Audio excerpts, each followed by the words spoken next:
DD Kisan পৰিৱৰ্তিত ভাৰতৰ গৌৰৱ।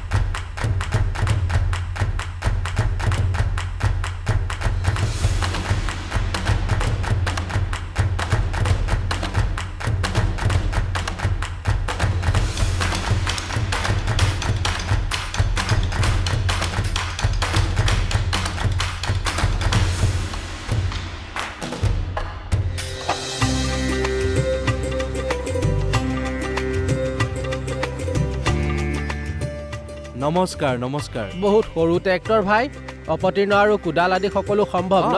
এতিয়া এটা ভাল খবৰ আছে। কৃষি সঁজুলিৰ ওপৰত GST যি আগতে 18% পৰা 12% আছিল, ইয়াক এতিয়া হ্ৰাস কৰি 5% হ্ৰাস কৰা হৈছে। ইয়াৰ পৰা কিমান লাভ হ'ব?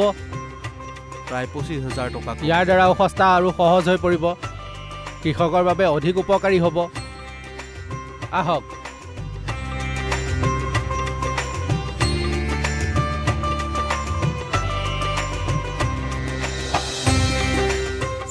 আমাৰ মাজলৈ আহি আছে আমাৰ নিজৰ পৰিয়ালৰ এজন সদস্য আছে। হয়, যেতিয়া আমাৰ সন্মানীয় কৃষি মন্ত্ৰীক চিনাকি কৰাই দিয়া হয়, তেতিয়া তেওঁক মন্ত্ৰী হিচাপে নহয়, পৰিয়ালৰ সদস্য হিচাপেহে পৰিচয় কৰাই দিয়া হয়।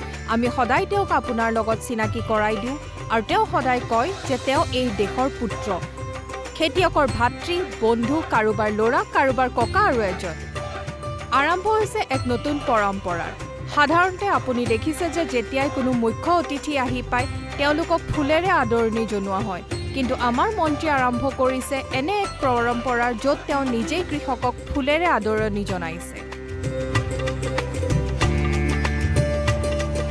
আমাৰ সৈতে মঞ্চত উপস্থিত হৈছে কেন্দ্ৰীয় কৃষি আৰু কৃষক কল্যাণ মন্ত্ৰী। নমস্কাৰ, কৃষি চৌপাললৈ স্বাগতম। মই অঞ্জু সিং।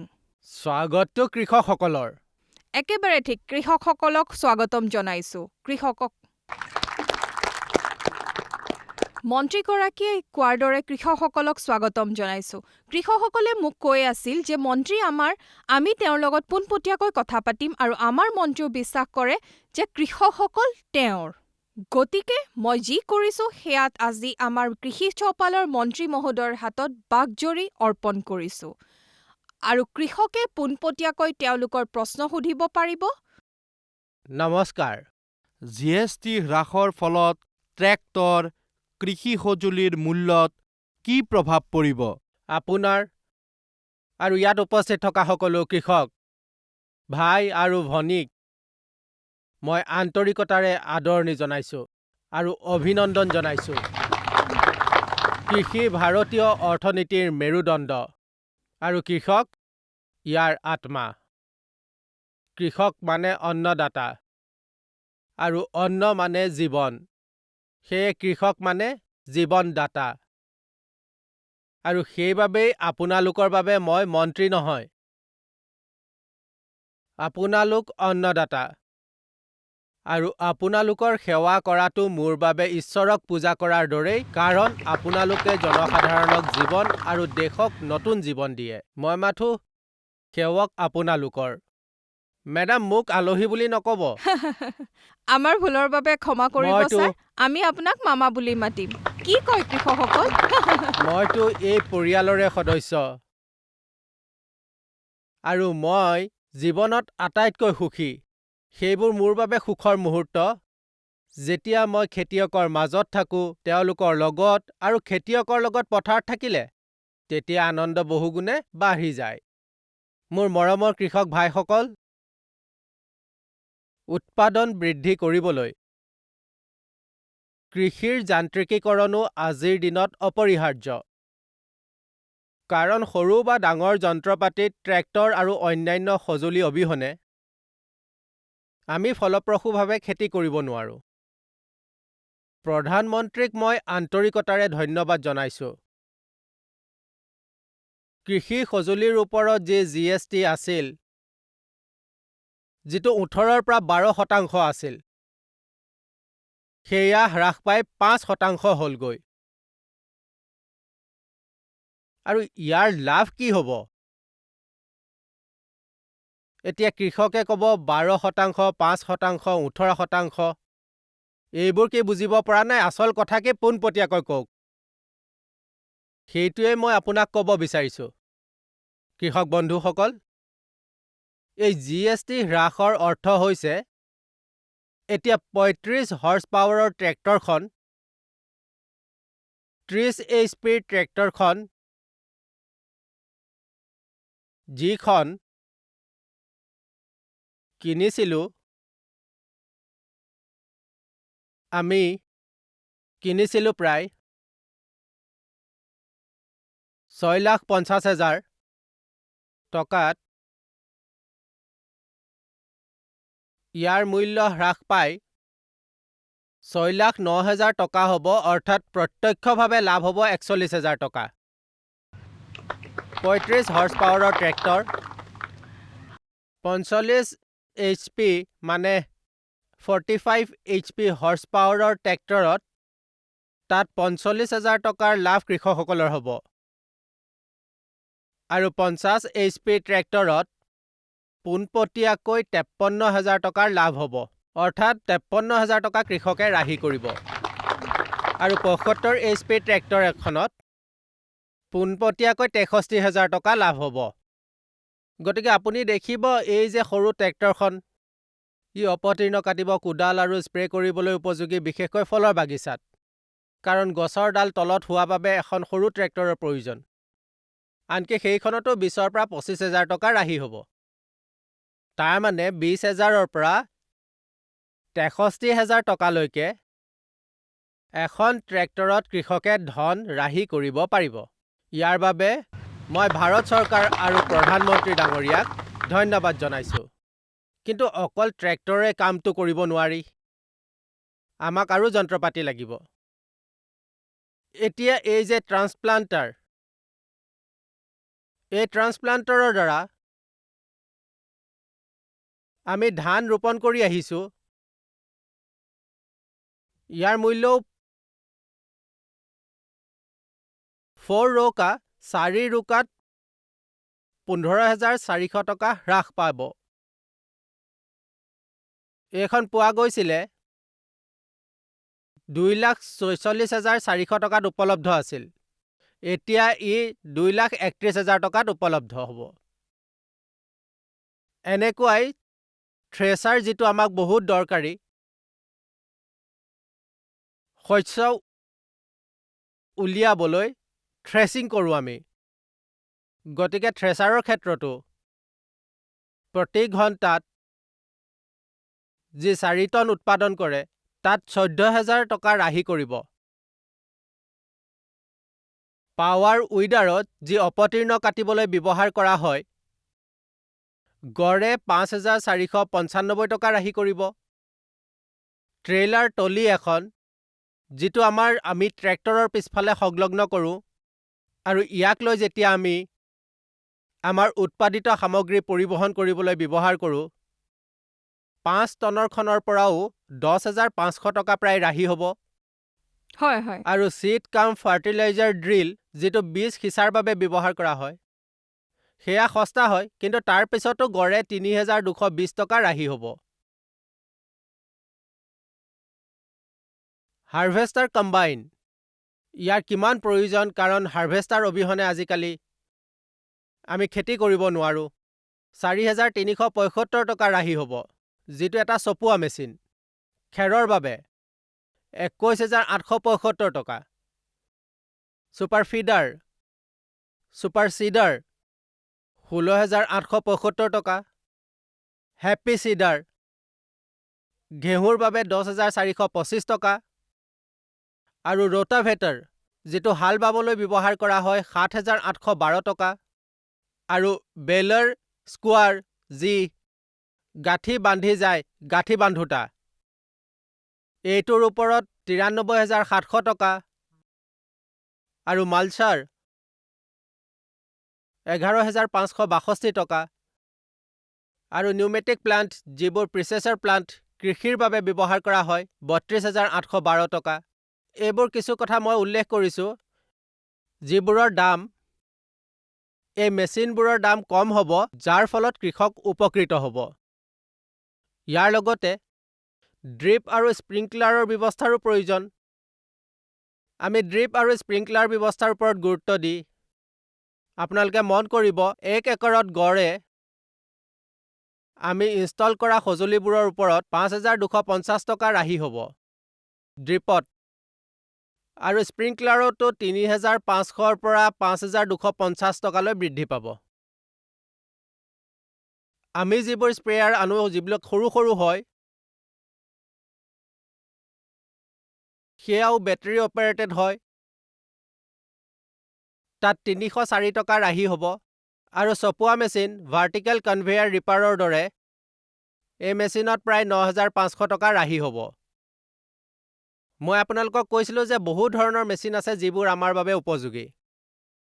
তাত GST হ্ৰাস পোৱাৰ ফলত এইবোৰৰ ওপৰত প্ৰভাৱ পৰিব আৰু আমি এই বস্তুবোৰ সস্তাত পাম। যদি সস্তা হয় তেন্তে কৃষকৰ বাবে অধিক সহজে উপলব্ধ হ'ব, আৰু যদি সস্তা হয় কোনোবাই মেচিন ভাড়াত ল'লে ভাড়া কমি যাব, ইয়াৰ বাবেও আমি চেষ্টা কৰিম। মুঠৰ ওপৰত ইয়াৰ লাভ আমাৰ কৃষক ভাই ভনীসকলে পাব, আৰু ইয়াৰ বাবে মই কৃষক ভাই ভনীসকলক অভিনন্দন জনাইছোঁ যি জৈৱিক খেতি কৰা কৃষক হয়। জৈৱিক পুষ্টিকৰ পদাৰ্থৰ নিউট্ৰিয়েণ্টৰ দাম কমি গ'লে জৈৱিক কৃষি আৰু প্ৰাকৃতিক কৃষি সহজ হৈ পৰিব। আপোনালোক সকলোলৈ অশেষ অভিনন্দন। মন্ত্ৰী মহোদয়, আপোনাৰ বাবে মোৰ এটা প্ৰশ্ন আছে। এজন যুৱ কৃষকে গাঁৱত থাকিয়ে খেতি কৰিব বিচাৰে। ক্ষতিপূৰণ আৰু GST হ্ৰাসৰ পৰা তেওঁৰ কি কি লাভ হ'ব? মই এটা অনুৰোধ কৰিব বিচাৰিছোঁ। কৃষকসকলে খেতিৰ কামত খুব কষ্ট কৰে, দিনে ৰাতিয়ে কঠোৰ পৰিশ্ৰম কৰে, আৰু খেতিৰ লাভজনক হওক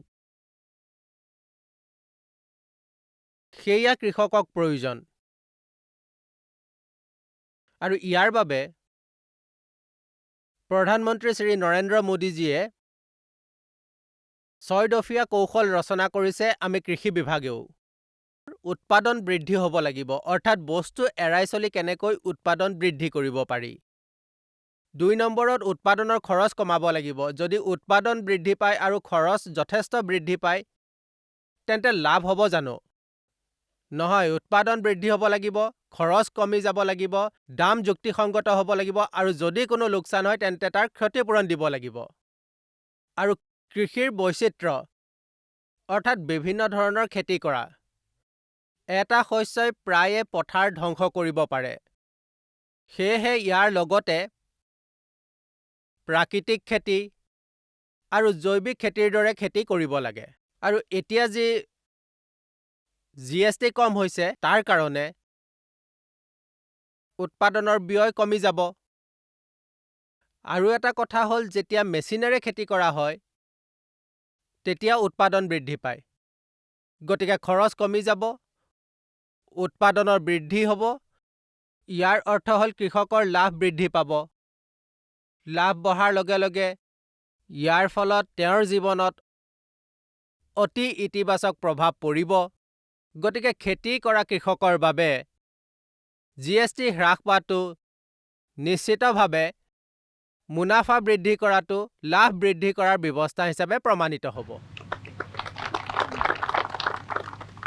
প্ৰতিজন কৃষকৰ বাবে প্ৰযুক্তিৰ সুবিধা থকাটো অতি প্ৰয়োজনীয়, আৰু GSTয়ে ঠিক এইটোৱেই চেষ্টা কৰিছে। এতিয়াৰ বাবে আমি ইয়াত অলপ বিৰতি ল'ম। অৱশ্যে বিৰতিৰ পিছতো কৃষকৰ সৈতে আমাৰ আলোচনা অব্যাহত থাকিব। আপোনালোক কৃষকসকলে আমাৰ লগত থাকক, কাৰণ এই সমাৱেশ সমগ্ৰ দেশৰ কৃষকৰ বাবে, যাৰ কণ্ঠ দেশৰ চুকে কোণে বিয়পিব লাগে। কলৈকো নাযাব, বিৰতিৰ পিছত আকৌ লগ পাম।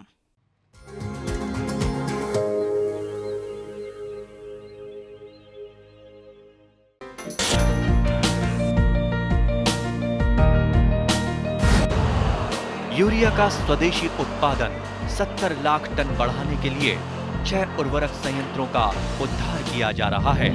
FCIL के गोरखपुर, सिंदरी, तलचर और रामागुंडम संयंत्र, HFCL की बरौनी इकाई और BVFCL की नामरू फोर्थ। सोने पर सुहागा ये है कि देश में अब बनेगा सिर्फ नीम लेपित यूरिया, क्योंकि इससे होगा किसानों का फायदा ही फायदा। अनाज का उत्पादन 10% तक बढ़ेगा। बढ़ेगी 10 से 15% नाइट्रोजन क्षमता।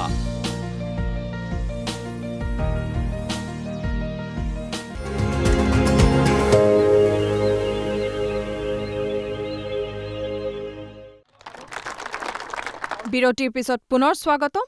গতিকে আলোচনা আগবঢ়াই যাওঁ। যোৱা কেইদিনমানৰ পৰা বহু বাতৰিৰ শিৰোনামা দখল কৰা আন এটা বিষয়ত চৰকাৰে তাৎক্ষণিক ব্যৱস্থা গ্ৰহণ কৰিছে। হয়, ভুৱা সাৰ, গুটি ঔষধৰ সমস্যা। যদি আপুনি কৃষকৰ সৈতে জড়িত প্ৰশ্নৰ সুধিব বিচাৰে, তেন্তে পোনপটীয়াকৈ কৃষকৰ ওচৰলৈ গৈ তেওঁলোকৰ মনত কি প্ৰশ্ন আছে জানি লওঁ।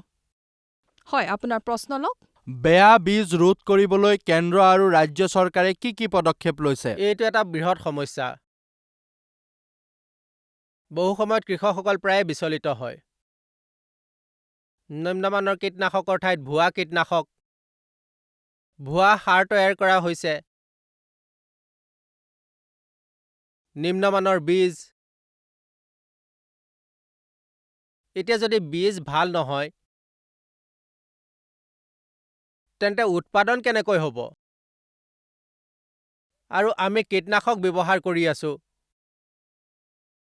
দেখা গ'ল যে প্ৰডাক্টটোৰ অমান্য আছিল, গতিকে লাভজনক নাছিল, অধিক খৰচ বহন কৰা হ'ল। আমি ডুব গৈছিলোঁ আৰু তাৰ বাবে আমি ধন দিব লগা হৈছিল। বিকশিত কৃষি সংকল্প অভিযানৰ সময়তো এই বিষয়টো আহিছিল। প্ৰতিখন ৰাজ্য চৰকাৰক কৈছোঁ, কাৰণ আমাৰ এখন আইন আছে। যদি কোনোবাই এই সামগ্ৰীসমূহ নিম্নমানৰ, অমান্য বা নকল বিক্ৰী কৰে, তেন্তে নমুনা সংগ্ৰহ কৰাৰ ব্যৱস্থা আছে। লেবত পৰীক্ষা কৰাওক। এই পৰীক্ষাত যদিহে ই নিম্নমানৰ, অমান্য বা নকল বুলি ওলাই পৰে, তেন্তে 3 মাহৰ পৰা 7 বছৰলৈকে কাৰাদণ্ড। ইয়াৰ লগতে জৰিমনা বিহাৰো ব্যৱস্থা আছে। অৱশ্যে ইয়াৰ ফলপ্ৰসূ ব্যৱহাৰ হ'ব লাগে। সেয়ে সকলো মুখ্যমন্ত্ৰীলৈ মই চিঠি লিখিছোঁ। কৃষিমন্ত্ৰী আৰু নিজ নিজ ৰাজ্যৰ কৃষিমন্ত্ৰীসকলৰ এখন বৈঠক আহ্বান কৰিলোঁ। কাৰণ এই ব্যৱস্থা মূলতঃ ৰাজ্য চৰকাৰসমূহে গ্ৰহণ কৰে। মই ক'লো ব্যৱস্থা লওক। ইয়াৰ মাজতে মই আপোনালোকক কৈছোঁ, আমি অমান্য আৰু নকল সাৰৰ অভিযোগ পাইছোঁ। প্ৰায়ে অতিৰিক্ত মূল্য আৰু অতিৰিক্ত চাৰ্জ লোৱা হয়। এই অভিযোগো পাইছোঁ যে বহুবাৰ টেগিং কৰা হয়। টেগিং মানে DAP আৰু ইউৰিয়াৰ বেগৰ সৈতে 2টা বটল দি দিয়া হয়। এয়াও লৈ যাওক, প্ৰয়োজন আছেনে নাই সেয়া চাবলৈ নাই। তেনেহ'লে অতিৰিক্ত মূল্য নিৰ্ধাৰণৰ অৰ্থ হ'ল অধিক মূল্যত বিক্ৰী কৰা। টেগিং মানে হ'ল এইটোও লগত লৈ যোৱা। আৰু মই এতিয়া স্পষ্টকৈ কৈছোঁ, সমগ্ৰ দেশৰ কৃষকসকলে নিশ্চয় শুনি আছে। আমি প্ৰত্যক্ষ নিৰ্দেশনা দিলোঁ, কোনো টেগিং নহ'ব। কাৰণ খেতিয়কে ইচ্ছা কৰিলেহে ল'ব। ইচ্ছা নহ'লে কোনো কাৰণতে দিয়া নহ'ব। তেওঁলোকক জোৰ কৰিব নোৱাৰিব। আৰু কৃষক বন্ধুসকল, এই কামটো কৰক। কৃষকৰ কল চেণ্টাৰত একাধিকবাৰ অভিযোগ কৰক। কল চেণ্টাৰৰ নম্বৰটো আপোনালোকৰ লগত শ্বেয়াৰ কৰিম। কিষাণ কল চেণ্টাৰ। এতিয়া ময়ো নিৰীক্ষণ কৰিবলৈ আৰম্ভ কৰিছোঁ। ইয়াৰ সংখ্যা হ'ল 1800 180 1551 1800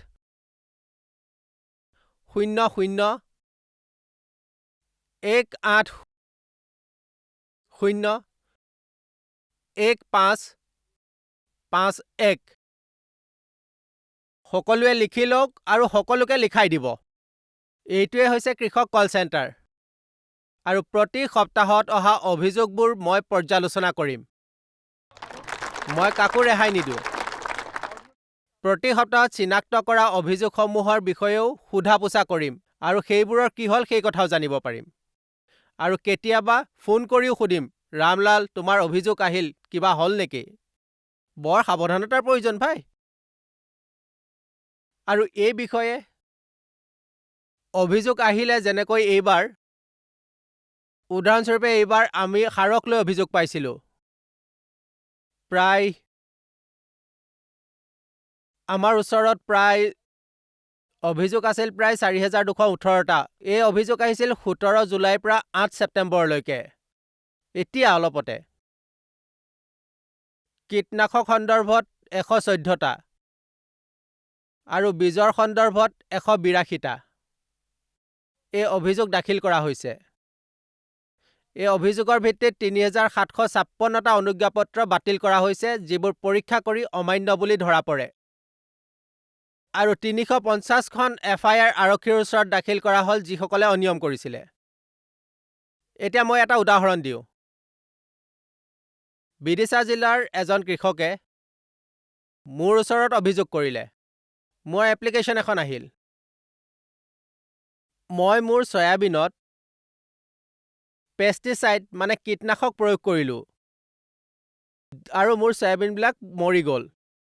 মই অপতীৰ্ণবিলাক মাৰিবলৈ দিছিলোঁ, যাতে অপতীৰ্ণবিলাক মৰি যায়, অপতীৰ্ণ নিৰ্মূল কৰি চয়াবিন সঠিক উৎপাদন নিশ্চিত কৰিবলৈ। কিন্তু এইটো উল্টা হৈ গ'ল। চয়াবিনবিলাক মৰি গ'ল, আনহাতে অপতীৰ্ণবিলাক অক্ষত অৱস্থাত থাকি গ'ল। মই নিজেই পথাৰলৈ গ'লোঁ। মই বোলো শুনা কথাটোতকৈ চকুৰে দেখাটো দৰকাৰ শিৱৰাজ। লগত বিষয়াৰ দল এটা লৈ গ'লোঁ। তাত দেখিলোঁ চয়াবিন মৰি গৈছে। শস্য শুকাই গ'লে কেৱল শস্যই শুকাই নাযায়, কৃষকৰ জীৱন আৰু জীৱিকাও বিধ্বস্ত। তেওঁলোকৰ সন্তানৰ ভৱিষ্যত বিধ্বস্ত। তাৰ পাছত এই ছাৰ বহি আছে, ICRৰ DG আৰু DRৰ ছেক্ৰেটাৰী, বিজ্ঞানীৰ দল এটা পঠিয়াবলৈ ক'লোঁ এওঁলোকক। আমাক তদন্ত কৰিবলৈ বিজ্ঞানীৰ প্ৰয়োজন, কাৰণ এটা তদন্ত স্থানীয়ভাৱে কৰা হৈছিল। ক'ৰবাৰ এজন বৈজ্ঞানী অনা হৈছিল, তেওঁ লিখি দিলে কেতিয়াবা এনেকুৱা হয়। দেখা যায় যে অতিমাত্ৰা ব্যৱহাৰ আৰু ভাৰসাম্যহীন ব্যৱহাৰৰ বাবে চয়াবিনৰ ক্ষতি হৈছিল। আৰে ভাই, ইয়াৰ দ্বাৰা কাম নহ'ব। আমি 7জন বিজ্ঞানীক পঠিয়ালোঁ। তেওঁলোকে তদন্ত কৰিবলৈ দিলোঁ আৰু দেখা গ'ল যে এই বিশেষ ঔষধটোৱেই শস্যৰ ক্ষতিৰ কাৰণ। যিটো ইয়াৰ সৈতে জড়িত কাৰখানা আছিল, চিল কৰি দিয়া হ'ল, অনুজ্ঞাপত্ৰ বাতিল কৰা হ'ল। কিন্তু ইমানতে আমি মান্তি হোৱা নাছিলোঁ। যিসকলৰ শস্য নষ্ট হৈ গ'ল, তেওঁলোকৰ কি হ'ব? তেওঁলোকক ক্ষতিপূৰণ সেই কোম্পানীটোৱে দি আছে, চেক লিখি লিখি, যিসকলৰ অলপ শস্য আছে। এনেকুৱা ৰাজস্থানতো আপোনালোকে শুনিছে। ভুৱা সাৰৰ কথা, য'ত শিলৰ গুৰি আছিলে তাকে মিলাই দিলে। শিল যে গুৰি কৰিলে, তাৰ শিলৰ কাম বহুত হ'ল। মকৰানা, মাৰ্বল আৰু কি কি সেইবিলাককে দি দিলে। যি শিলৰ গুৰি তাত অতি প্ৰচুৰ পৰিমাণে থাকে। তেওঁলোকে ক'লে সেয়াও সি ধৰা পৰিলে। FIR, চিল, ব্যৱস্থা চলি আছে। আৰু মই প্ৰতিখন ৰাজ্য চৰকাৰক কৈ আছোঁ, কৃষকক নিম্নমানৰ বীজ দিয়া, নিম্নমানৰ কীটনাশক দিয়া বা আন কোনো অদৰকাৰী বস্তু সাৰৰ নামত ভৰাই ভৰাই দিয়া। কোনোবাই যদি এনে কৰে, তেনেহ'লে তেওঁলোকে পাপ কৰে, আৰু যিসকলে এনে পাপ কৰে আৰু অপৰাধ কৰে, আমি তেওঁলোকক এৰি নিদিওঁ কোনো মূল্যৰ বিনিময়ত। আৰু মই আপোনালোকক এটা কথা জনাব বিচাৰিছোঁ যে বৰ্তমান আইনখন অলপ শিথিল। ইয়াত কাৰা ব্যৱস্থা গ্ৰহণ কৰা নহয়। 1000 পৰা 500 জৰিমনা যথেষ্ট হ'ব জানো? এতিয়া সেয়েহে এখন আইন প্ৰস্তাৱ কৰা হৈছে, য'ত যথেষ্ট জৰিমনাও আৰোপ কৰা হ'ব। সেয়েহে সেই প্ৰস্তাৱিত ৰূপৰেখা বনোৱা হৈছে, যাতে অধিক কঠোৰ আইন বনে, যাতে কৃষকৰ লগত প্ৰতাৰণা কৰা নহয়।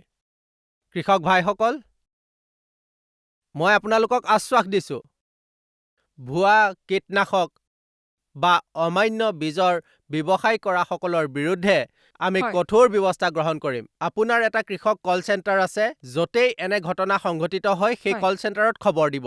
হয়, আমিও ৰাজ্য চৰকাৰক অৱগত কৰি এটা দল পঠাম। কেন্দ্ৰীয় চৰকাৰৰ সৰু দল আছে, ৰাজ্যই মূলতঃ কামটো কৰিব লাগিব, কিন্তু আমি ৰাজ্য চৰকাৰক অৱগত কৰি ইয়াৰ পৰাও এটা দল পঠাম। মোৰ প্ৰশ্ন হ'ল, কোনো মাটিৰ বাবে কীটনাশক কিনিবলৈ গ'লে কৃষকে কি সাৱধানতা অৱলম্বন কৰিব লাগে? মোৰ বাইদেউ, আপুনি বহুত ভাল প্ৰশ্ন কৰিছে। কাৰণ প্ৰায়ে আমি যিকোনো ঠাইৰ পৰা কীটনাশক কিনি লওঁ বা বীজ বা সাৰ কিনি লওঁ। মই অনুৰোধ কৰিছোঁ যে আপুনি কেৱল পঞ্জীয়নভুক্ত যি দোকান আছে, অনুমোদিত যি দোকান আছে, অনুজ্ঞাপত্ৰ আৰু পঞ্জীয়নভুক্ত দোকানৰ পৰাহে কিনিব। আৰু এটা কাম নিশ্চয় কৰিব, বিল নিশ্চয় লওক, কাৰণ আমি কিনো আৰু বিল নলওঁ আৰু পাছত কোনো প্ৰমাণ নাথাকে যে আমি কোনো বিশেষ দোকানৰ পৰা কিনিছোঁ। পিছলৈ মানা কৰি দিয়ে। গতিকে প্ৰথমতে অনুমোদিত পঞ্জীয়নভুক্ত দোকানৰ পৰা কিনি লওক আৰু দ্বিতীয়তে বিল পোৱাটো নিশ্চিত কৰক, যাতে পৰিদৰ্শনৰ পিছত অমান্য বুলি ওলালে যি বিকিছিলে তেওঁক ধৰিব পাৰে। কৃষকসকলে নিশ্চিতভাৱে এই সাৱধানতা অৱলম্বন কৰক। বিজ্ঞানীগৰাকীৰ প্ৰতি মোৰ প্ৰশ্ন হ'ল, কীটনাশক কেনেকৈ নিয়ন্ত্ৰণ কৰিব পাৰি আৰু কীটনাশকৰ সুৰক্ষা কেনেকৈ নিশ্চিত কৰিব পাৰি? কীটনাশকৰ মানদণ্ডৰ সন্দৰ্ভত ক'বলৈ গ'লে ই এক গুৰুত্বপূৰ্ণ ইনপুট যিটো এজন কৃষকৰ আয় আৰু খেতিৰ সৈতে জড়িত। মাননীয় মন্ত্ৰীগৰাকীয়ে উল্লেখ কৰা মতে গুণগত মানৰ কাৰ্যসূচী মূলতঃ ৰাজ্য চৰকাৰে তদাৰক কৰে, কিন্তু ভাৰত চৰকাৰেও অৰিহণা যোগায়। পঞ্জীয়নৰ মূল ক্ষেত্ৰখন ভাৰত চৰকাৰে কীটনাশক আইন 1968ৰ 9 ধাৰাৰ অধীনত স্থাপন কৰিছে, য'ত কীটনাশক আমদানি বা নিৰ্মাণৰ অনুজ্ঞাপত্ৰৰ আগত পঞ্জীয়নৰ ব্যৱস্থা আছে আৰু অনুজ্ঞাপত্ৰ প্ৰস্তুত, সংৰক্ষণ, ব্যৱহাৰ, প্ৰদৰ্শনৰ বাবেই হওক সকলো ধৰণৰ অনুজ্ঞাপত্ৰ ৰাজ্য চৰকাৰে দিয়ে আৰু ইয়াত দুয়োটাৰে ভূমিকা অতি গুৰুত্বপূৰ্ণ আৰু দুয়োটাৰে ব্যৱস্থা সুচাৰুৰূপে চলিব পৰা আৰু অধিক অৰিহণা যোগোৱাৰ প্ৰয়োজন। মন্ত্ৰীগৰাকীয়েও ইয়াৰ ওপৰত গুৰুত্ব দিছে, য'ত আমি ভাৰত চৰকাৰৰ ফালৰ পৰা প্ৰচেষ্টা চলাইছোঁ। কৃষকসকলে প্ৰায়ে প্ৰশ্ন কৰে যে গুণগত বীজ উৎপাদনৰ বাবে কেনেধৰণৰ প্ৰযুক্তি উপলব্ধ আৰু ইয়াক আমাৰ কৃষকৰ বাবে কেনেকৈ সুলভ কৰি তুলিব পাৰি। যদি আমি যোৱা 10 বছৰৰ দৰে নতুন জাতৰ কথা কওঁ, তেন্তে যোৱা 10 বছৰত আমি 3053টা বিভিন্ন জাতৰ বিকাশ কৰিছোঁ, প্ৰায় 85টা শস্যৰ ভিতৰত, আৰু তাৰ ভিতৰত 85% জাত আজি জলবায়ুৰ অনুকূল। আৰু ইয়াৰ কোনোবা নহয় কোনোবা গুণ আছে। ৰোগ প্ৰতিৰোধ ক্ষমতাই হওক, পোক পৰুৱা, উচ্চ উষ্ণতা, খৰাং, পানী জমা হোৱাৰ প্ৰতিৰোধ ক্ষমতাই হওক, ইয়াৰ এই সকলোবোৰ গুণ আছে। তাৰ লগতে আমি প্ৰায় 190টা জাতক বায়' ফৰ্টিফাইড কৰিছোঁ, যিয়ে বৰ্ধিত পুষ্টি প্ৰদান কৰে। আপোনালোকে সকলোৱে জানে যে পুষ্টিৰ সমস্যা এটা ডাঙৰ বিষয়। সেইকাৰণে আজি আমাৰ গেহুৰ প্ৰায় 50% জাত বায়' ফৰ্টিফাইড জাত, যিবোৰ অধিক প্ৰটিনযুক্ত হোৱা দেখিবলৈ পোৱা যায়। জিংকৰ পৰিমাণ বেছি, আইৰণৰ পৰিমাণ বেছি, গতিকে এইটো বৈচিত্ৰ্য বিকাশৰ কাম। একেদৰে হৰ্টিকালচাৰৰ শস্যত আমি যোৱা 10 বছৰত 815টা জাতৰ বিকাশ কৰিছোঁ, 109টা জাত। যোৱা 11 আগষ্টত মাননীয় প্ৰধানমন্ত্ৰীয়ে এই পথাৰখনৰ পৰাই হৰ্টিকালচাৰ জাতসমূহ জাতি আৰু কৃষকসকলৰ বাবে উচৰ্গা কৰিছিল, আৰু সেই অনুষ্ঠানত আপোনালোকৰ বহু কৃষকে অংশগ্ৰহণ কৰিছিল। ইয়াৰ উপৰিও আমাৰ বীজ কাৰ্যসূচী, ভাৰতীয় কৃষি গৱেষণা পৰিষদৰ মূল কাম হৈছে প্ৰজননকাৰী বীজ উৎপাদন কৰা, যিটো ইয়াৰ প্ৰথম শ্ৰেণী, বিল্ডাৰ চিড বুলি কোৱা যায়। সকলো ৰাজ্যৰ সংস্থা, NSCৰ দৰে সংস্থা, ৰাজ্যিক নিগম, ব্যক্তিগত খণ্ড, কৃষক উৎপাদক সংগঠনলৈ সকলো ধৰণৰ মানসম্পন্ন বিল্ডাৰ চিড উৎপাদন কৰে। ইয়াৰ বাহিৰেও আমাৰ বীজৰ আঁচনি আছে। আমিও এই কাৰ্যসূচীৰ জৰিয়তে কৃষকসকলক বীজ উৎপাদন কৰি দিওঁ। মোৰ প্ৰশ্ন হ'ল, মহোদয়, বায়'ষ্টিমুলেটৰৰ বিষয়ে কওকচোন। যিকোনো এনে ঔষধ যি বায়'ষ্টিমুলেণ্টৰ নামত প্ৰস্তুত কৰা হৈছে, সেয়া পৰীক্ষা কৰিব লাগিব। পৰীক্ষা নকৰাকৈ বায়'ষ্টিমুলেণ্টৰ নামত যিবোৰ বিক্ৰী হৈছে, সেয়া ঔষধ বিক্ৰী অবৈধভাৱে হৈছে। এই কথা মানি লওক যে আমি ইয়াৰ তালিকা প্ৰকাশ কৰিম। আমি এটা ব্যৱস্থা বনালোঁ যে বিজ্ঞানীসকলে ইয়াক 3টা ঠাইত পৰীক্ষা কৰিব, আৰু যদি উপকাৰী হয় তেন্তে কৃষকসকলক পৰামৰ্শ দিয়া হ'ব। এতিয়ালৈকে মই যি জানিব পাৰিছোঁ, যদি অলপ বৃদ্ধি পাইছে সেয়া নাজানো, প্ৰায় 642টা এনে ঔষধ আৱিষ্কাৰ কৰা হৈছে যিবোৰ ব্যৱহাৰ কৰিলে উপকাৰী। আৰু নিৰ্মাণ কৰা হৈছিল 30,000। যেতিয়া টেষ্টৰ কথা আহিল তেতিয়াতো 2-এজন মানুহে টেষ্টৰ বাবেই নাহিল। বহুতে কৰিছিল যদিও সকলোৰে ভুল আছিল, আৰু এতিয়া সেইবোৰ ভুল দৰৱ আছিল। এখন সঠিক তালিকা প্ৰকাশ কৰা হ'ব আৰু সেইবোৰ অন্তৰ্ভুক্ত কৰি লাভৱান হোৱাসকলে লাভৱান হ'ব। আমি কেৱল বৈজ্ঞানিকভাৱে পৰীক্ষা কৰা ঔষধটোৱে সঠিক বুলি মানি ল'ম। ইমানবোৰ কৃষকৰ ভিতৰত সংগীতা বাইদেউ আমাৰ মঞ্চত আছে, গতিকে সংগীতা বাইদেউ মঞ্চ আপোনাৰ। ইয়ালৈ আহি যেতিয়া দেখিছিলোঁ তেতিয়া মই বৰ আপ্লুত হৈছিলোঁ। ইয়াৰ পৰাও বীজ পাইছিলোঁ, কিট এটা পাইছিলোঁ। ইয়াত তিতা কেৰেলা আৰু জিকাৰ দৰে শাক পাচলিৰ গুটি আছিল। মোৰ এটা সৰু ঘৰো আছিল। সেই ঘেৰাওত সৰু সৰু বিচনা বনাই সেই গুটিবোৰ সিঁচি খেতিৰ বাবে ব্যৱহাৰ কৰিলোঁ। তেতিয়া দেখিলোঁ তাৰ পৰা গুটিবোৰ বৰ ভাল হয়। ফাৰ্মৰ গুটিবোৰ মোৰ বৰ ভাল লাগিলে। মই তেতিয়া সেইবোৰ খেতি কৰিছিলোঁ। তেতিয়া লতাডালৰ পৰা এখন চাং তৈয়াৰ কৰি তাক ৰোপণ কৰিছিলোঁ। মই ৰোপণ কৰা জিকা আৰু কেৰেলাবোৰ বৰ ভাল কাম কৰিলে। মোৰ স্বামীয়ে সুধিলে, আপুনি যদি সেইবোৰ ৰোপণ কৰি আছে তেন্তে সাৰ ক'ৰ পৰা পায়? আৰু মোৰ গাঁৱৰ এজন গাঁওবুঢ়া আছে কবিতা, কাষৰ কঢ়াবুঢ়াজনে সাৰ বনায়, সেই মই তেওঁক দিওঁ আৰু তেওঁৰ গাঁৱত প্ৰশিক্ষণ দিওঁ। ফিল্ডৰ কামো কৰোঁ, গাঁৱলৈ যাওঁতে মহিলাসকলক পঢ়াওঁ। নমস্কাৰ সন্মানীয় মন্ত্ৰী মহোদয়, শেহতীয়াকৈ আপোনালোকৰ চৰকাৰে কৃষি সংকল্প অভিযান আৰম্ভ কৰিছে। ইয়াৰ ফলত কৃষকসকল যথেষ্ট উপকৃত হৈছে। বিজ্ঞানীসকলে নিজৰ ঘৰত গৈ উপস্থিত হৈছে। আগন্তুক ৰবি শস্যৰ বাবেও এনেধৰণৰ অভিযান আৰম্ভ হ'বনে? চাওক, খেতিৰ ক্ষেত্ৰত আমি যদি কৃষি উৎপাদন বৃদ্ধি কৰিব বিচাৰোঁ, লাভ বৃদ্ধি কৰিব বিচাৰোঁ আৰু ভাল উৎপাদন কৰিব বিচাৰোঁ, তেন্তে আমাৰ বিজ্ঞানীসকলে আজিৰ আধুনিক প্ৰযুক্তি আৰু চলি থকা নতুন গৱেষণাৰ ব্যৱহাৰ কৰাটো অতি জৰুৰী।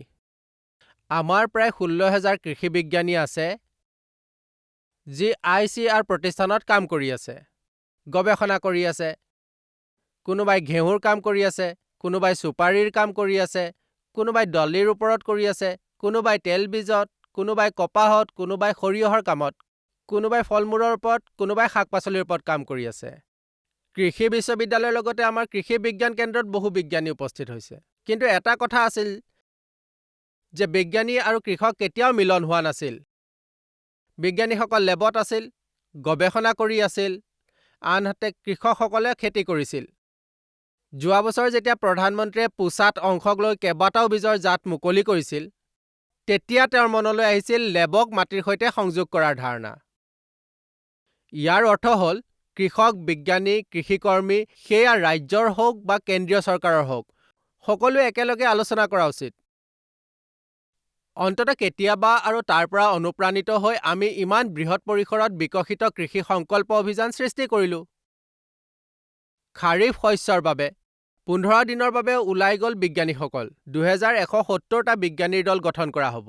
তেওঁলোকৰ লগতে কৃষি বিভাগৰ কৰ্মচাৰী, কেন্দ্ৰ আৰু ৰাজ্য চৰকাৰৰ প্ৰগতিশীল কৃষক, আমাৰ কৃষি বিজ্ঞান কেন্দ্ৰৰ লোক, বিশ্ববিদ্যালয়ৰ কৰ্মচাৰীয়ে দল গঠন কৰিও গাঁও পালেহি। প্ৰায় 60,800খন গাঁও, আৰু কেৱল এখন গাঁৱৰ বাসিন্দা নহয়, 2খন বা 3খন গাঁৱৰ মানুহ আহিছিল। গতিকে প্ৰায় 1,34,000 গাঁৱৰ মানুহে বিজ্ঞানীসকলৰ লগত যোগ দিলে। দিনটোত মাত্ৰ 2টা কাৰ্যসূচী আছিল, যাতে কৃষক বিজ্ঞানী, কৃষি বিভাগৰ বিষয়াসকলে 2-3 ঘণ্টা বহি আলোচনা কৰিব পাৰে। সেই আলোচনাবোৰৰ পৰাই বহু কথাই ওলাই আহিল। কৃষকসকলেও কয় যে তেওঁলোকে প্ৰথমবাৰৰ বাবে ইমানবোৰ বিজ্ঞানী তেওঁলোকৰ ওচৰলৈ অহা দেখিছিল। আৰু 2টা কথা বিশেষভাৱে থিয় দিছে। এজন কৃষকে তেওঁৰ সমস্যাটো বুজাই ক'লে, আমি যেতিয়া মেৰুতলৈ গৈছিলোঁ তেতিয়া ৰেড ৰড নামৰ ৰোগ এটাই কুঁহিয়াৰক সংক্ৰমিত কৰিছিল। ই আছিল অতি জনপ্ৰিয় জাত, 238। ৰেড ৰড সোমাই গ'ল। ই কুঁহিয়াৰৰ ভিতৰত সোমাই গোটেই কুঁহিয়াৰ ধ্বংস কৰি পেলাইছিলে। কপাহত গোলাপী বলৱৰ্ম ৰোগ। বিভিন্ন ঠাইৰ কৃষকে বাকী সকলো ঠিকেই আছে বুলি জনাইছে। ৰঙা পচা ৰোগ কেনেদৰে গঢ় লৈ উঠিল কওকচোন? গোলাপী ৰঙৰ বলৱৰ্মৰ বিৰুদ্ধে কেনেকৈ যুঁজিব? এনে 500 বিষয় কৃষকসকলে ভাগ বতৰা কৰিছিল। এইবোৰ বিষয়ত গৱেষণা কৰক, এই সমস্যাৰ পৰা আমাক বচাওক। চয়াবিনৰ উৎপাদন ক্ৰমাগতভাৱে হ্ৰাস পাইছে। আমি কি কৰা উচিত? তেনে 500 বিষয়ৰ উন্মেষ ঘটিল। গতিকে আমি সিদ্ধান্ত লৈছিলোঁ যে আমাৰ বিজ্ঞানীসকলে কৃষকসকলৰ প্ৰয়োজনীয় গৱেষণা কৰিব। হাতত থকা সমস্যাটোৰ ওপৰত গৱেষণা কৰিলে লাভজনক হ'ব। আন বিষয়ৰ ওপৰত গৱেষণা কৰাটো উপকাৰী হ'ব, কিন্তু ইয়াৰ তাৎক্ষণিক প্ৰয়োজনীয়তা ইমান নাই। গতিকে আমি সমস্যাটোৰ সমাধানৰ বাবে বিজ্ঞানীৰ এটা দল গঠন কৰাৰ সিদ্ধান্ত লৈছিলোঁ আৰু তেওঁলোকক এটা লক্ষ্য দিলোঁ: ৰঙা পচন কেনেকৈ বন্ধ কৰিব পাৰি, গোলাপী বলৱৰ্ম ৰোগ কেনেকৈ বন্ধ হ'ব, শস্য, ফল-মূল আৰু শাক-পাচলি কেনেকৈ সোনকালে নষ্ট হৈ যায়। উদাহৰণস্বৰূপে, যদি আমি বিহাৰৰ লিচুৰ কথা গম পাই ৰাখোঁ আৰু ই নষ্ট হৈ যায়, তেন্তে আমি ক'ম যে কৃষকৰ ইয়াৰ প্ৰতি কোনো আয়ুস নাই, ইয়াৰ আয়ুস বৃদ্ধি কৰিব লাগে। যদি 3 দিনত নষ্ট হোৱাৰ পৰিৱৰ্তে 15 দিনলৈকে থাকে, তেন্তে আমি ভাল ৰেট পাম। নহ'লে 2 দিনত যদি বিলাতীটো নষ্ট হৈ যায়, তেতিয়া আমি দামৰ 1/4 বিক্ৰী কৰিব লাগিব। বহু সময়ত এনে বিষয়বোৰ উত্থাপন কৰা হৈছিল, গতিকে আমি ওৱান টিম ওৱান টাস্ক সিদ্ধান্ত লৈছিলোঁ। প্ৰতিটো দলে এটা কামৰ ওপৰত কাম কৰিব আৰু কৃষকসকলক কেনেকৈ সহায় কৰিব পাৰি সেইটো বিচাৰি উলিয়াব। এইটো এটা সুবিধা আছিল। আন এটা লাভ হ'ল কৃষকসকলেও উদ্ভাৱন কৰিছিল। ইয়াত বহি থকা এই বিজ্ঞানীসকল কেৱল বিজ্ঞানী নহয়, কৃষকসকলো বিজ্ঞানী, ফাৰ্মত পৰীক্ষা-নিৰীক্ষা কৰি আছে। আমি প্ৰতিদিনে 300টা এনে পৰীক্ষা বিচাৰি পাওঁ যিবোৰ কৃষকে নিজৰ পথাৰত কৰে। যেনেকৈ লিচুৰ কথা কৈ আছিলোঁ। বিহাৰৰ কৃষকসকলে ইয়াক গ্লুক'জ দ্ৰব্য প্ৰয়োগ কৰাৰ পৰামৰ্শ দিছিল, যদিও ইয়াৰ দ্বাৰা ইয়াৰ ছেল্ফ লাইফ বৃদ্ধি পাব। যিহেতু এনে বহু পৰীক্ষা কৃষকে কৰিছিল, সেয়েহে আমি বিজ্ঞানীসকলকো কামত জড়িত কৰিছিলোঁ। মুখস্থ সম্পূৰ্ণ কৰক আৰু ইয়াক আৰু অধিক উন্নত কৰক বৈজ্ঞানিকভাৱে, যাতে আন কৃষকসকলেও লাভৱান হ'ব পাৰে। তাৰ পিছত বহু বিষয়ৰ ওপৰত আলোচনা কৰা হয়, যাৰ ফলত কৃষকসকলক কাৰিকৰী তথ্য লাভ কৰা হয়। ই অতি উপকাৰী বুলি প্ৰমাণিত হ'ল। সেয়ে এতিয়া আমি ৰবি শস্যকো অন্তৰ্ভুক্ত কৰাৰ সিদ্ধান্ত লৈছোঁ। সেয়া হৈছে দশেহৰা 2 অক্টোবৰৰ পৰা 3 অক্টোবৰলৈ আমাৰ কৃষি বিভাগৰ বিজ্ঞানীসকল উপস্থিত থাকিব। আমি প্ৰগতিশীল কৃষককো লগত লৈ আহিম। KVK, কৃষি বিজ্ঞান কেন্দ্ৰ আৰু কৃষি বিশ্ববিদ্যালয়ৰ মানুহ, নহ'লে আমি দল গঠন কৰিম আৰু 2000ৰো অধিক দল যাব। এইবাৰ 5-7খন গাঁৱৰ মূৰে মূৰে এখন গাঁৱলৈ যাব। আগতীয়াকৈ খবৰ দিয়া হ'ব। সেই অঞ্চলৰ বিষয়ে দেশৰ বিভিন্ন প্ৰান্তৰ কৃষকসকলক অৱগত কৰা হ'ব।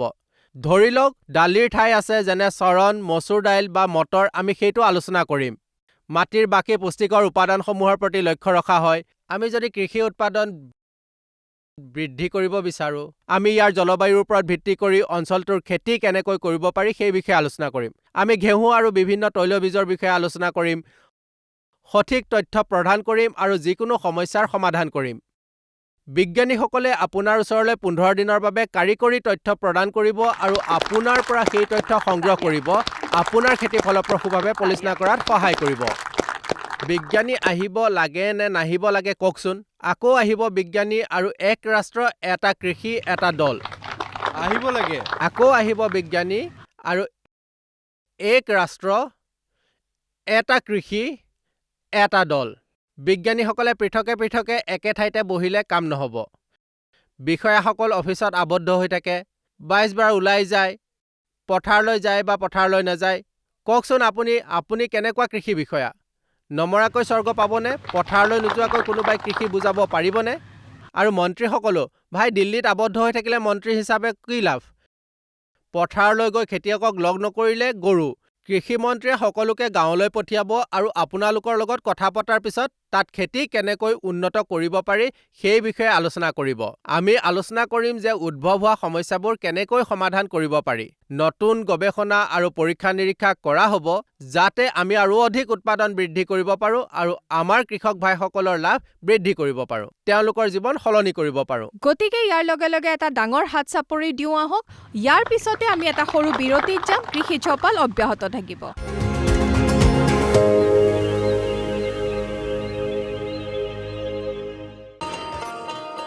किसान भाइयों गांठ बांध लो, बहुत है काम की, समृद्धि के पैगाम की। मिट्टी के मिजाज को समझो, मिट्टी के हर राज को समझो, मिट्टी की तुम जांच कराओ, मुफ्त सॉइल हेल्थ कार्ड ले जाओ। कभी मुनासिब बीज लगाओ, सही किस्म की खाद ले आओ, जितनी जरूरी उतनी डालो, सही मात्रा खुद पहचानो, इसको अपना मंत्र बना लो, मिट्टी की सेहत तो जानो। बात बहुत है काम की, कम लागत अधिक वरदान की, किसान भाइयों गांठ बांध लो। आज ही मिट्टी की जांच कराएं। राज्य सरकार के कृषि अधिकारी से संपर्क करें और मुफ्त में सॉइल हेल्थ कार्ड पाएं। कृषि और किसान कल्याण मंत्रालय द्वारा किसान हित में जारी।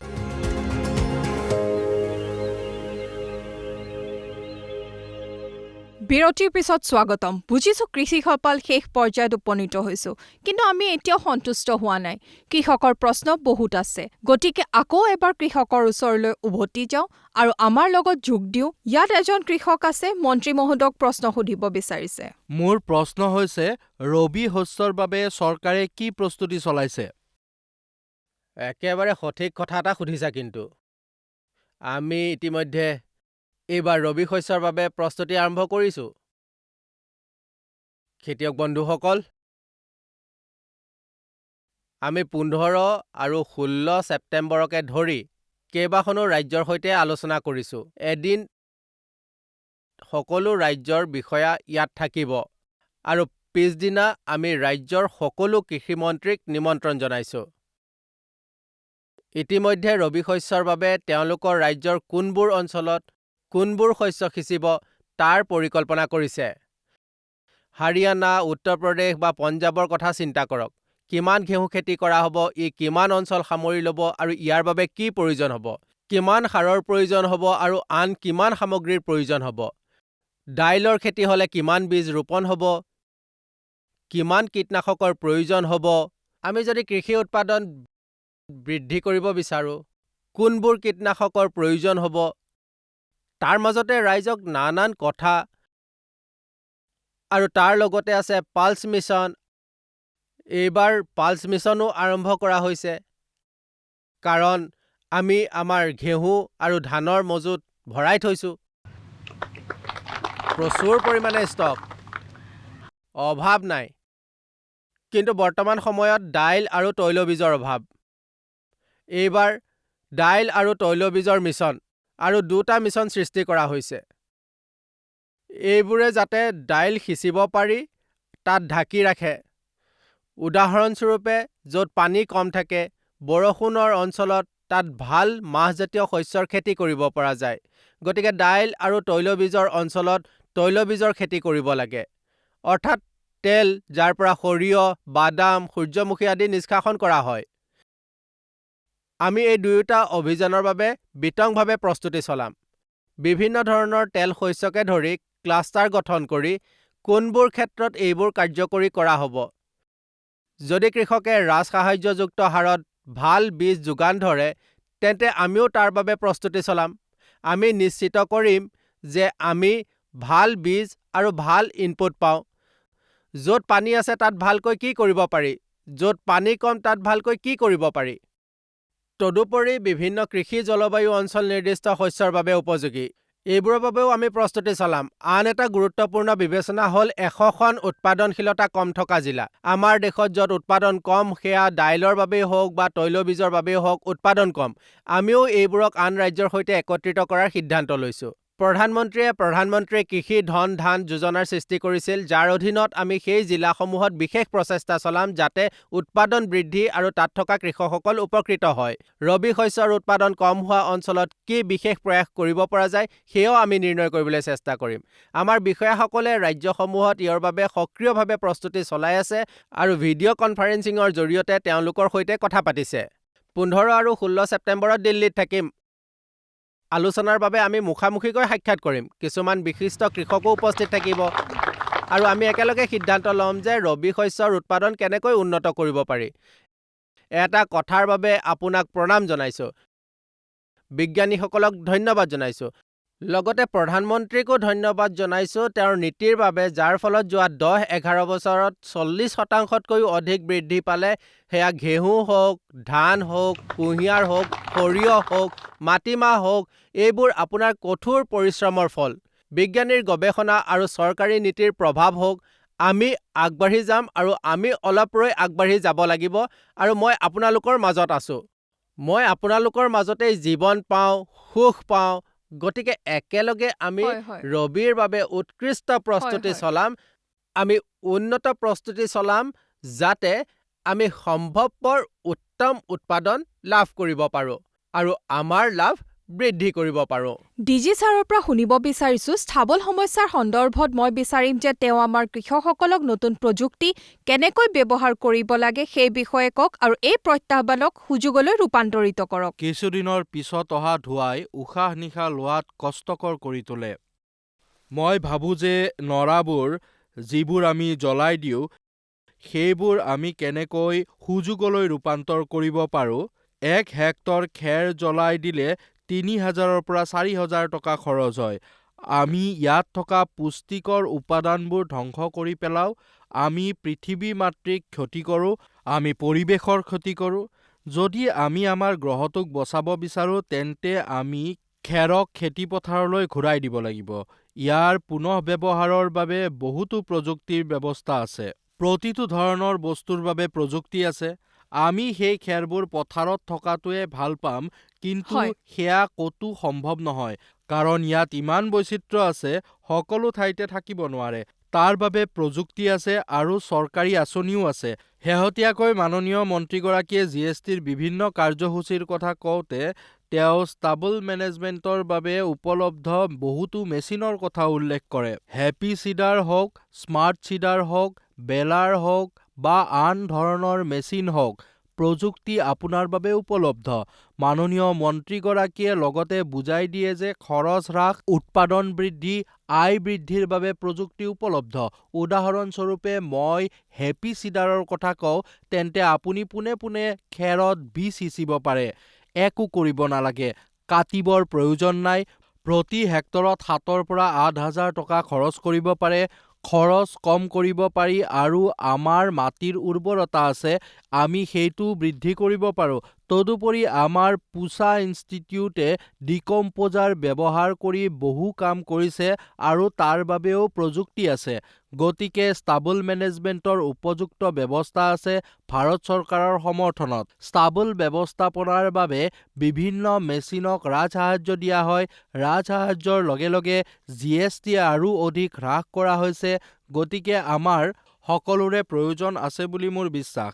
আপোনালোক সকলোকে হাতজোৰ কৰি অনুৰোধ কৰিছোঁ যাতে খেৰ জ্বলাই নিদিব। আমাৰ গ্ৰহ, আমাৰ পৰিৱেশ আৰু সকলোৰে স্বাস্থ্যৰ বাবে খেৰ ভাল। মন্ত্ৰী মহোদয়, আপুনি প্ৰায়ে কয় যে আপুনি মাটিৰ লগত সংযুক্ত ব্যক্তি আৰু ইয়াৰ কৃষকসকলো মাটিৰ লগত সংযুক্ত। গতিকে এটা সংযোগ স্বয়ংক্ৰিয়ভাৱে গঢ় লৈ উঠে। আমি এটা ভাল বাৰ্তাৰে অনুষ্ঠানটো আৰম্ভ কৰিছিলোঁ আৰু সমাপ্তও কৰিম এটা ভাল বাৰ্তাৰে।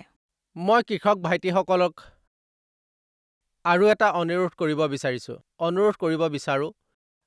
আমাৰ দেশত পামৰ আকাৰ সৰু, ইয়াত মাটিৰ ধাৰণ কম।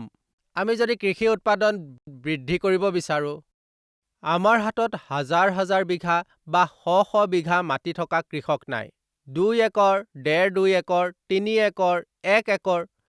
আমাৰ 86% কৃষক সৰু আৰু প্ৰান্তীয়।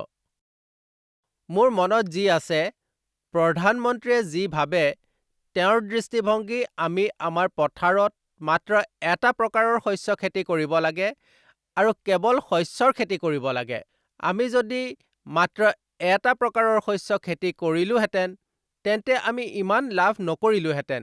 আমি সংহত কৃষিৰ কথা বিবেচনা কৰিব লাগিব আৰু আমাৰ চৰকাৰে তাৰ দিশত কাম কৰিব। প্ৰধানমন্ত্ৰীয়েও আমাক এই বাৰ্তা দিয়ে। আমি তেওঁৰ পথ প্ৰদৰ্শন পাওঁ আৰু মই নিজেও ইয়াৰ দিশত কাম অহৰহ কৰি আছোঁ। কল্পনা কৰকচোন, আমি যদি এখন পথাৰত এটাৰ সলনি 4টা শস্য ৰোপণ কৰোঁ। পানীপতত শৰ্মাজী নামৰ এজন খেতিয়ক আছিল। তেওঁৰ আছিল বিকশিত কৃষি সমাধান অভিযান।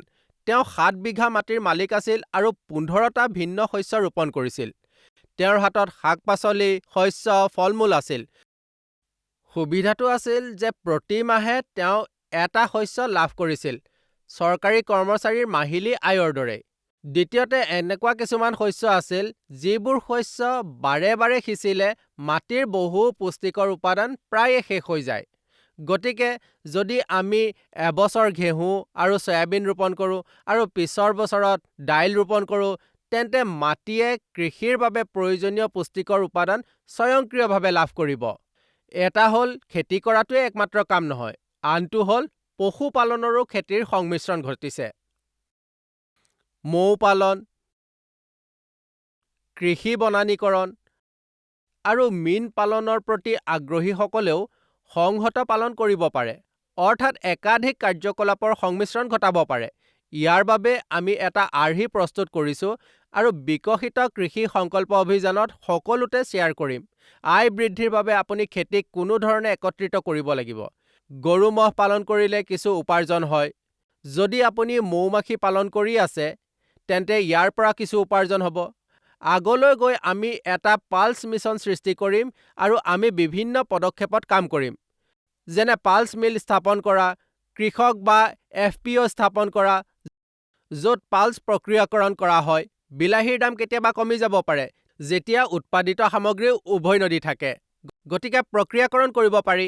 যদি কৃষকে কেৱল একক কৃষকে নহয়, গোটত FPO গঠন কৰি শস্য উৎপাদন কৰি উত্তমবোৰ ভাগ কৰি পেক কৰি পঠিয়াই দিয়ে, তেন্তে তেওঁলোকে ভাল হাৰ পাব। চৰকাৰে আলু, পিঁয়াজ, বিলাহী আদি বহু আঁচনি কৰিছে।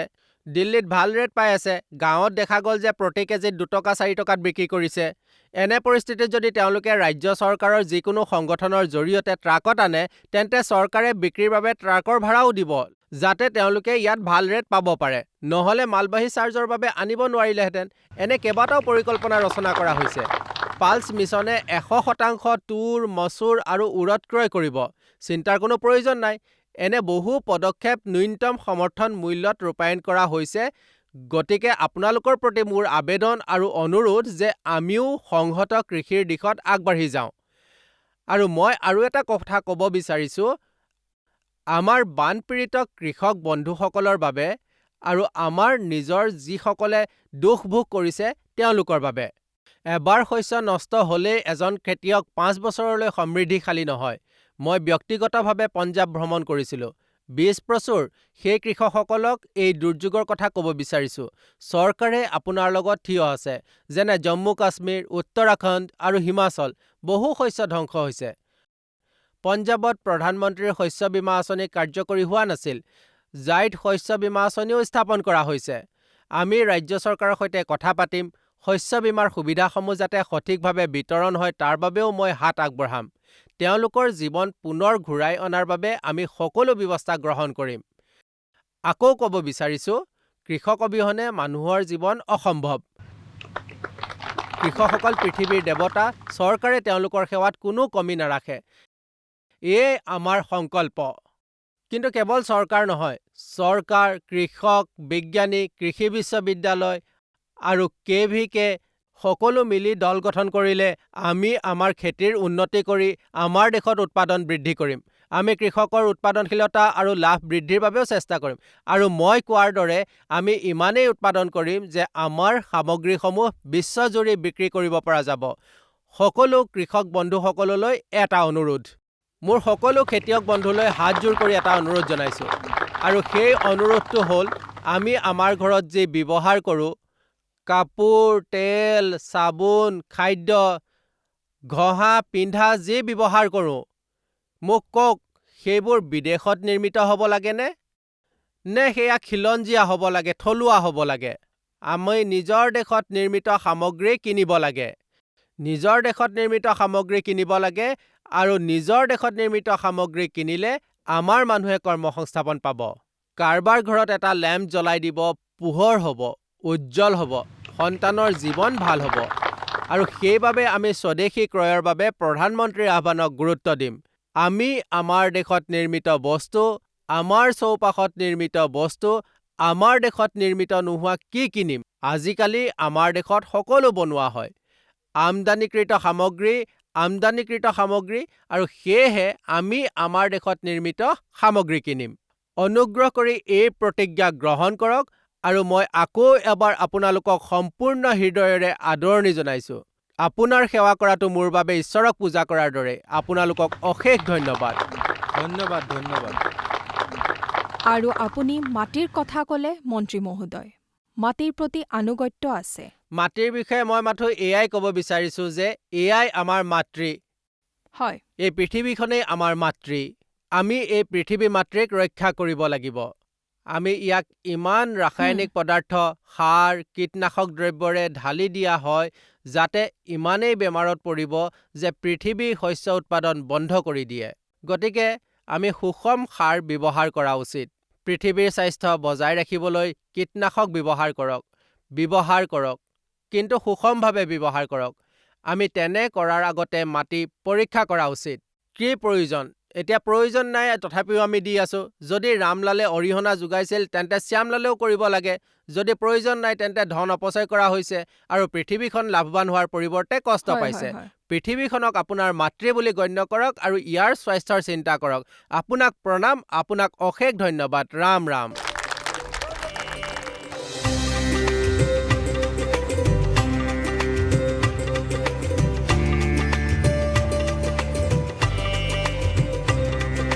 গতিকে আজি আমাৰ চৌপালটো চাওক, চেলফি পইণ্টলৈ আহক আৰু কৃষকৰ সৈতে চেলফি লওক। আৰু একেদৰে আপোনাৰ মনত আৰু আমাৰ চৌপালৰ বাৰ্তা হ'ল কৃষকৰ মুখত সদায় হাঁহি বিৰিঙিবলৈ লাগে।